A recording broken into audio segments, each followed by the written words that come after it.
সালামু আলাইকুম এভরিওয়ান। আজকের আলোচ্য বিষয় হচ্ছে বীজগণিতের গুণ এবং ভাগ।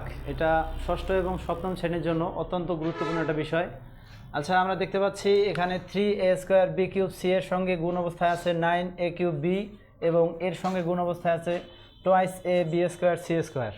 অর্থাৎ এখানে আমাদের সর্বপ্রথম কাজ হচ্ছে স্বাভাবিক যে সকল সংখ্যা আছে তাদেরকে আলাদা করে নেওয়া। অর্থাৎ এখানে গুণ অবস্থায় আছে সর্বপ্রথম 3, এর সঙ্গে গুণ অবস্থায় হবে 9 এবং তার সঙ্গে গুণ অবস্থায় থাকবে 2। এরপর আমার পরবর্তী কাজ হচ্ছে, এখানে একটা বোঝার বিষয় আছে, সেটা হচ্ছে যে কোনো সমজাতীয় চলক বিশিষ্ট, যেমন a², এটার সমজাতীয় আছে হচ্ছে a³ এবং এটার সমজাতীয় হচ্ছে a। এই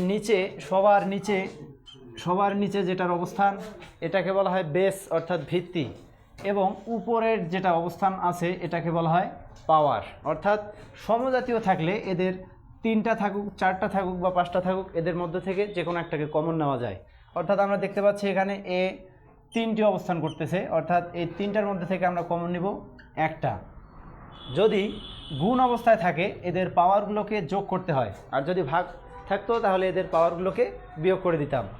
3টা থেকে একটা কমন নিলাম, এখানকার পাওয়ার হচ্ছে 2, এটার সঙ্গে যোগ অবস্থায় হচ্ছে 3 এবং এটার কোনো পাওয়ার নাই, যার কারণে এটা 1 পাওয়ার বিশিষ্ট।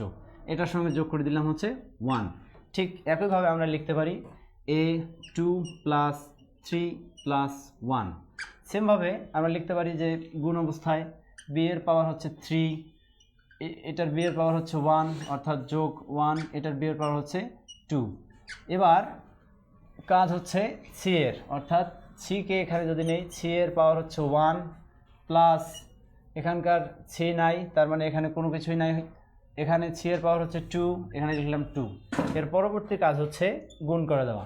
3 এর সঙ্গে 9 গুণ করলে হবে 27, 27-এর সঙ্গে আমরা যদি 2 গুণ করি আমরা পাবো হচ্ছে 54, অর্থাৎ 54। এই থাকবে, পাওয়ারগুলোকে যোগ করে দেব, 3 আর 2 5 আর 1 হচ্ছে 6। বি থাকলো 3 আর 1 4 আর 2 যোগ করলে হবে 6, আর সি এর পাওয়ার হচ্ছে 3। ঠিক এভাবেই আমরা বীজগণিতের গুণ একই নিয়মে করতে পারি। একইভাবে এর উল্টা নিয়মটা করলে আমরা পাবো বীজগণিতের ভাগের নিয়ম।